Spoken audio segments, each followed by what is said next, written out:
네, 오늘 하나님께서 우리에게 주시는 말씀은 누가복음 13장입니다. 하나님의 말씀 누가복음 13장 31절부터 35절까지입니다.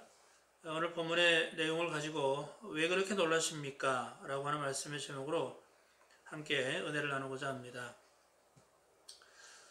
예수님께서 각 성과 마을로 다니시면서 귀신을 쫓아내기도 하시고 또 병든 자를 치유하기도 하시고 때로는 복음을 전하고 가르치시는 가운데 예수님과 제자들이 함께 예루살렘을 향하여 나아갈 때 뜻하지 않은 암초를 만나게 됩니다.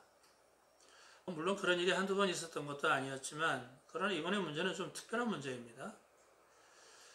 그게 어떤 문제인가? 31절을 보니까 어떤 바리새인들이 예수님께 나와 이르되 나가서 여기를 떠나소서 헤롯이 당신을 죽이고자 하나이다 라고 이야기합니다. 헤롯이 지금 예수님을 죽이겠다고 단단히 벼르고 있다는 것입니다.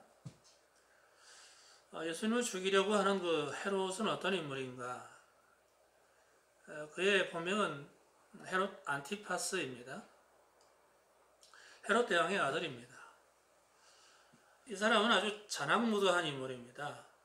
여러 가지 많은 악한 일들을 행했지만 그 가운데 한 가지는 그의 이복 동생인 헤롯 빌립이라는 사람이 있습니다.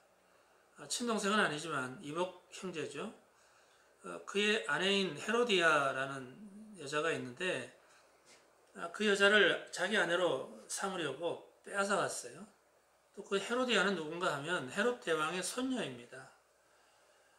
그러니 그 헤롯에게 헤롯 안티파스는 삼촌뻘이 되는 거죠.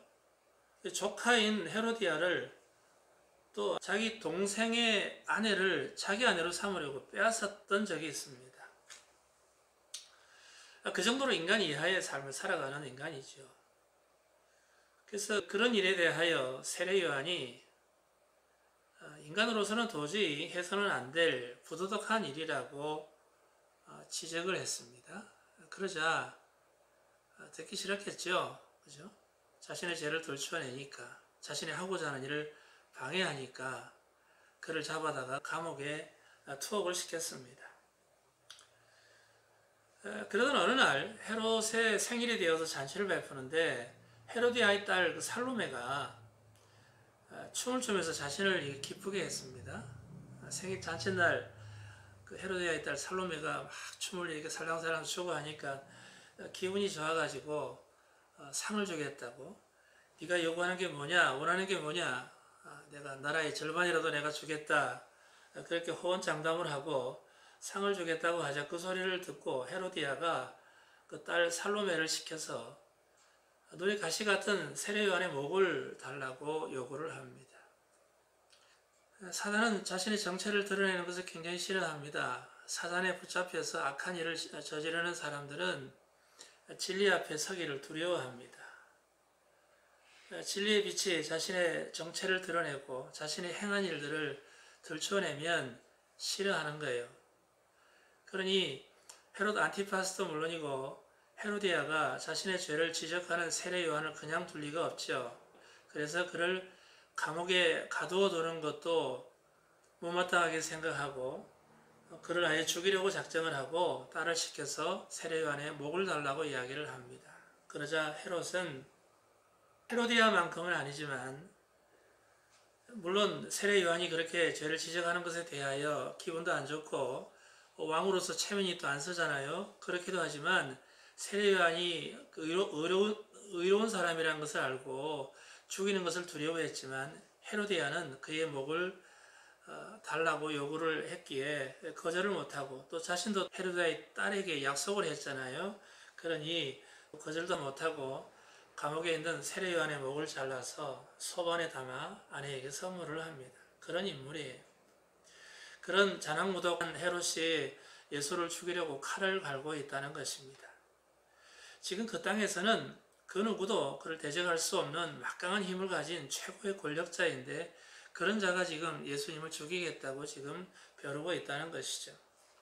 그런데 여러분, 그런 헤롯이 예수님을 죽이겠다고 단단히 벼르고 있다는데 예수님은 어떤 반응을 하십니까? 32절에 보면 너희는 가서 저 여호에게 이르되 오늘과 내일은 내가 귀신을 쫓아내며 병을 고치다가 제3일에는 완전하여지리라 라고 말씀합니다. 여러분, 헤롯을 여우에 비유하고 있습니다. 여러분, 이게 무슨 말입니까? 과연 주님은 어떤 뜻으로 말씀하신 것일까? 헤롯이 여우라니. 여러분, 동물의 왕국이나 자연 생태계 다큐멘터리 프로들을 보면 가끔 여우들을 볼 수 있지 않습니까? 이 여우라고 하는 동물들은 사자나 힘센 동물들이 사냥을 해서 먹이를 먹을 때 항상 그 주변을 맴돌며 서성입니다. 근데 사자는 그 주변을 서성이는 여우가 있다는 것을 알면서도 아예 신경도 쓰지 않습니다. 왜냐하면 사자는 그 여우의 정체에 대하여 정확하게 알고 있기 때문에 그런 것이고, 또 여우가 주변을 서성이는 이유는 자신들이 먹다 남긴 부스러기를 먹으려고 주변을 서성이며 기다린다는 것을 잘 알고 있기 때문에 그렇습니다. 그래서 사자는 주변을 맴도는 여우에게 눈길도 주지 않고 아예 무시해버리고 마는 것입니다. 예수님이 헤롯을 여우라고 표현한 것은 아마 사자의 눈으로 헤롯을 보았기 때문이 아닐까요? 분명 헤롯은 로마 제국으로부터 권력을 위임받아 갈릴리와 베레아의 넓은 지역을 다스리는 분봉왕입니다. 그는 권력의 칼자루를 쥐었을 뿐만 아니라 말할 수 없이 잔악하고 포악하며 그의 잔인한 인간성은 세상 사람들이 다 알고 있는 사실입니다. 그럼에도 불구하고 예수님에게 있어서 헤롯이라고 하는 인물은 그저 여우에 지나지 않습니다. 세상은 그를 두려워하고 무서워 벌벌 떨겠지만 그가 어떤 한마디만 하면 죽이겠다고 협박만 하면 두려워 벌벌 떨며 그 앞에서 무릎을 딱 꿇겠지만 예수님은 그러지 않았어요. 예수님이 볼 때 헤롯이라고 하는 인물은 그저 여우에 지나지 않았던 것이죠. 그래서 예수님이 하시고자 하는 일을 방해하지 못할 뿐만 아니라 예수님이 나아가시는 길을 가로막지 못했습니다. 헤롯이 단단히 벼르고 있다는 소식을 듣고 예수님이 뭐라고 하셨어요? 너희는 저 여우에게 가서 일러라. 내가 뭐라고 협박을 하든 내가 어떤 위협을 가하든 나는 눈도 깜빡 안 한다. 오늘과 내일은 내가 귀신을 쫓아내고 병을 고치며 천국 복음을 전하는 사역을 하다가 제3일에는 완전하여지리라 라고 말씀하십니다. 네가 아무리 방해를 하고 위협한다 할지라도 죄 가운데 고통당하며 추구하는 생명을 구원하는 하나님의 일을 결코 가로막지 못할 것이다. 그리고 3일에는 사망 권세를 이기고 부활의 첫 열매가 되심으로 이를 믿는 모든 자들과 함께 영원한 생명을 얻게 될 것이다 라고 말씀하는 것입니다. 헤롯은 사망의 칼을 가지고 예수님을 죽이려고 협박했지만 그러나 예수님은 사망 권세라고 하는 가장 큰 먹잇감을 사냥하려고 예루살렘으로 가고 있습니다. 헤롯은 지금 자기가 큰 칼자루를 쥐고 예수님을 죽일 만큼의 권력을 가진다라고 생각하고 있지만 착각하고 있는 거예요. 예수님은 오히려 헤롯이라고 하는 큰 먹잇감을 사냥하려고 예루살렘을 향하여 나가고 있는데 헤롯은 지금 모르고 있는 것이죠. 오늘을 살아가는 우리들의 삶에도 헤롯이 있습니다. 한둘이 아니라 수많은 헤롯들이 있을 것입니다. 그 헤롯은 우리가 나아가는 앞길을 방해합니다. 그 헤롯은 우리의 행복을 도적질해서 빼앗아가고 괴롭히고 힘들게 하며 그러다가는 또 나중에 죽이겠다고 겁박하며 작정하고 덤벼듭니다. 그리스도로 오신 예수님의 길을 막으려고 했듯이 우리가 예수님을 따라 믿음으로 사는 것을 항상 방해하는 겁니다. 신앙생활 좀 잘하려고 하면 항상 방해를 하고 또 공갈 협박을 하며 두려워하게 만들어서 하나님으로부터 멀어지게 하고 신앙을 포기하게 만드는 거예요. 여러분들의 인생길에 헤롯을 안 만났으면 좋겠지만 뜻하지 않게 헤롯을 만나게 되었을 때 그동안 여러분들은 어떻게 하셨습니까? 헤롯을 만날 때마다 여러분들은 어떤 태도를 취하셨어요? 그리고 또 앞으로 헤롯을 만나게 되면 여러분들은 어떻게 하시겠습니까? 예수님처럼 그냥 여우 취급하고 그냥 무시하겠습니까? 아니면 여우를 본 놀란 토끼처럼 눈이 동그래가지고 겁을 먹고 숨어버리거나 가던 길을 멈춘다든지 해야 할 일들을 포기하시겠습니까? 여러분에게 있어서 헤롯은 사자가 만난 여우입니까? 아니면 토끼가 만난 여우입니까? 여우를 보고 화들짝 놀라면 그 여우는 얼마나 좋아할까요? 자기 존재를 알아봐주고 크게 봐주니까 아마 기분 좋을 거예요. 신이 나서 그냥 더 이렇게 위협하고 겁박을 줄 것입니다. 마귀 새끼나 귀신은요, 예수 그리스도가 하나님의 아들이신 것을 귀신같이 압니다. 그래서 예수의 이름 앞에서는 꼼짝도 못하고 오히려 벌벌 떨면서도 하나님의 품 안에 있지 못하고 하나님의 품을 떠나 방황하는 하나님의 자녀들은 끈떨어진 존재라는 것을 귀신같이 알고 찾아와서 공갈 협박하면서 계속해서 괴롭힙니다. 그럴 때 자기 존재를 알아봐주고 화들짝 놀라거나 두려워 벌벌 떨면 더욱 신이 나서 계속해서 괴롭히게 될 것입니다. 여러분, 민수기 13장부터 14장에 보면 가나안 정탐에 대한 이야기가 있습니다. 가나안 땅을 향하여 광야길을 걸어가던 이스라엘 백성들은 팔레스타인 남쪽에 있는 바란 광야에서 잠시 머무르면서 가나안 땅을 정탐하기로 하지요. 하나님은 그렇게 명령하셨어요. 그래서 각 지파의 지도자들을 불러서 12명의 정탐꾼을 차출하여 보내게 되지요. 민수기 13장 1절에 보면 여호와께서 모세에게 말씀하여 이르시되 사람을 보내어 내가 이스라엘 자손에게 주는 가나안 땅을 정탐하게 하라 라고 말씀합니다. 내가 이스라엘 자손에게 주는 가나안 땅을 정탐하라는 거예요. 하나님이 이미 가나안 땅을 이스라엘 백성들에게 주셨어요.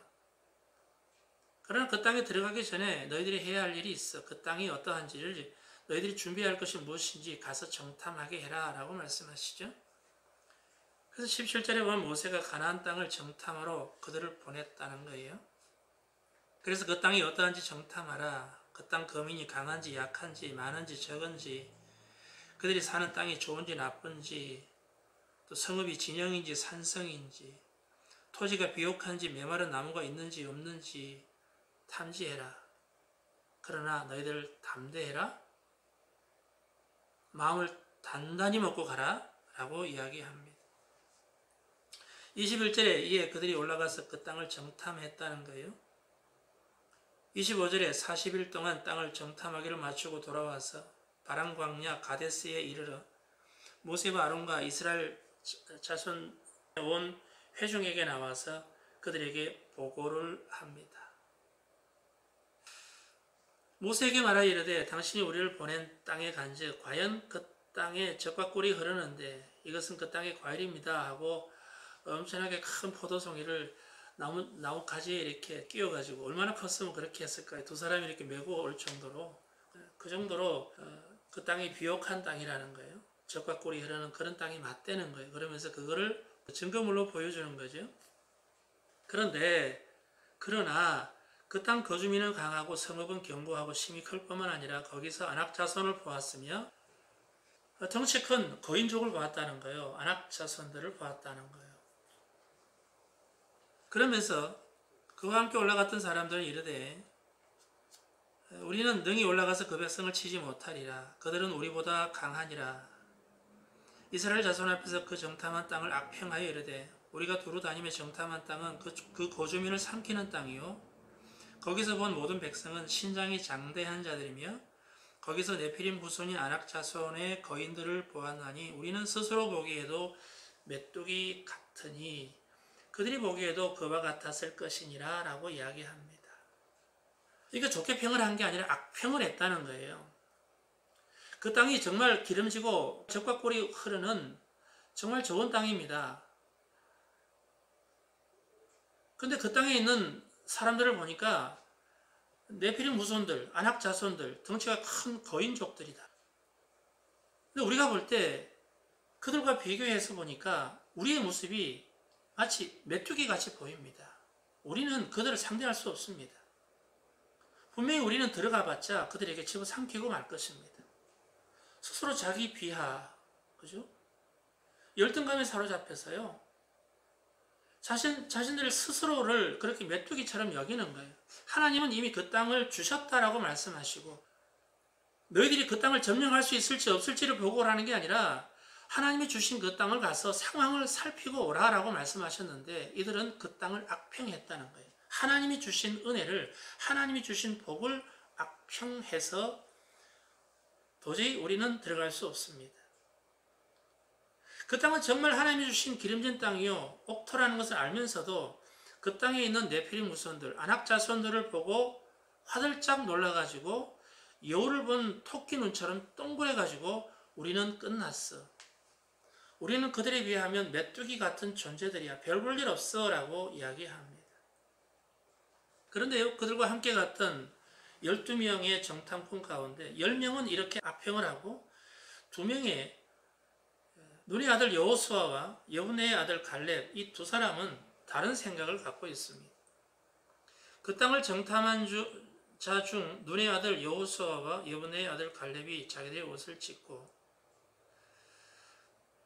그 땅은 심히 아름다운 땅이다. 여호와께서 우리를 기뻐하시면 우리를 그 땅으로 인도하여 들이시고 그 땅을 우리에게 주시리라. 이는 과연 젖과 꿀이 흐르는 땅이라. 다만 여호와를 거역하지는 말라. 또 그 땅 백성을 두려워하지 말라. 그들은 우리의 밥이다 라고 이야기합니다. 부정적인 생각을 가지고 헤롯을 보고 놀란 토끼 눈을 하고 활짝 놀란 사람들은 10명의 정탐꾼들은 우리는 그들에 비교하면 메뚜기 같은 존재, 별 볼 일 없는 존재야 라고 이야기를 하는데 사자의 눈을 가진 이 두 사람 여호수아와 갈렙은 그 땅을 보고 그 아낙 자손들을 보고 그들은 우리의 밥이다 라고 이야기합니다. 내가 힘이 있어서가 아니라 내가 능력이 있어서가 아니라 내가 그들보다 더 힘이 세고 덩치가 커서가 아니라 여호와께서 함께 하시면 그리고 그 땅은 이미 하나님이 우리에게 주신 땅이다. 하나님이 우리와 함께 하시면 우리는 능히 그 땅을 점령할 수 있다라고 이야기합니다. 두려워하지 말라. 그들은 우리의 밥이라. 그들의 보호자는 그들에게서 떠났고 여호와는 우리와 함께 하시도다 라고 이야기합니다. 이런 걸 보고 메뚜기 컴플렉스라고 이야기하죠. 그죠? 왜 하필이면 자신을 스스로 이렇게 비하할까요? 왜 이렇게 열등감에 사로잡혀서 왜 영적인 눈으로 바라보지 못할까요? 왜 항상 육신의 눈으로만 바라보고 현실적인 문제 앞에서 항상 우리는 무릎 꿇을 수밖에 없을까요? 그죠? 믿음의 눈을 갖지 못해서 그런 거예요. 여호수아와 갈렙이 본 그 가나안 땅이나 나머지 10명의 정탐꾼들이 본 그 땅이나 그들이 보고 온 것은 똑같습니다. 본 것은 똑같지만 관점이 서로 다르기 때문에 육신의 눈으로 세상의 눈으로 볼 때는 메뚜기같이 스스로 생각할 수밖에 없었고 하나님의 관점으로 바라볼 때는 능히 그 땅은 점령할 수 있는 그런 축복의 땅일 뿐만 아니라 그들은 오히려 우리의 밥이다라고 고백할 수 있는 것이죠. 야고보 사도는 세상을 두려워하거나 보타지 말라. 그리하는 것은 하나님과 원수되는 것이다 라고 하면서 야고보서 4장 7절에 그런즉 너희는 하나님께 복종할지어다. 마귀를 대적하라. 그리하면 너희를 피하리라 라고 말씀합니다. 하나님의 주권을 인정하라는 거예요. 하나님의 통치에 복종되고 하나님이 다스리는 영역 안에 있어라. 그리고 그런 상태에서 마귀를 대적하라. 그리하면 하나님의 권세로 인하여 도망가고 말 것이다. 마귀가 너를 보고 놀라서 도망가는 게 아니라 하나님의 주권을 인정하고 하나님의 통치에 복종되고 하나님의 영역 안에 있을 때에 그때 그런 상태에서 마귀를 대적하면 너희의 울타리가 되시고 너희 보호자가 되어주시고 너희의 왕 되시는 하나님의 능력과 권세 아래에 마귀가 도망가고 말 것이다 라고 말씀하는 것이요.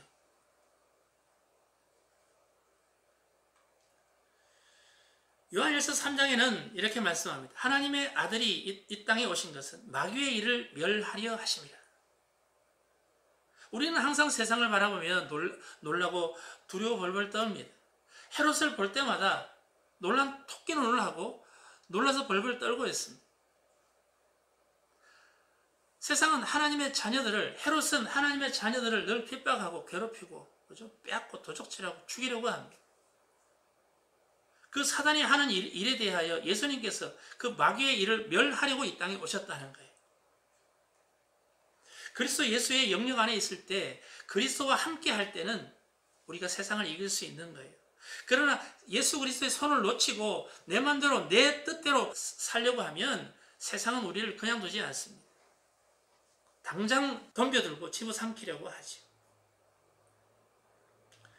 믿음의 사람 다윗은 시편 55편 22절 이하에서 이렇게 고백합니다. 내 짐을 여호와께 맡기라. 그가 너를 붙드시고 의인의 요동함을 영원히 허락하지 아니하시리로다.